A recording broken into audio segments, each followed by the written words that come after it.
So I'm currently behind the wheel of the 2021 Audi Q5, and I wanted to take a moment to showcase how to switch out the battery in your key fob should you need to do so. So grab your key fob, locate these two buttons on the bottom silver portion of the key and push them in while pulling out, and that will reveal a manual key which you can put to the side for the moment. Now that you have the key at this point, you'll see a little button up top and down below. Push them in while pulling out. Put the main key fob down and you'll get to this point. Try not to touch the bottom of the battery if you're going to be reusing it for some reason, or when you're installing the new battery, because your finger oils will limit the life of the battery. But as you can see, it reveals a Panasonic CR2032 battery.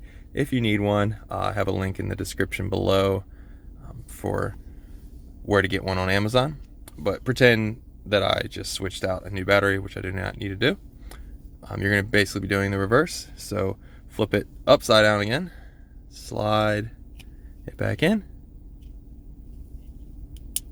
You should hear some little plastic clicks. Then grab that silver piece again, and you're going to just slide it back together.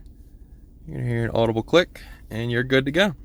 You shouldn't need to code the battery or the key fob to your car. All you were doing was switching out the battery. Hope this helped. Thanks for watching.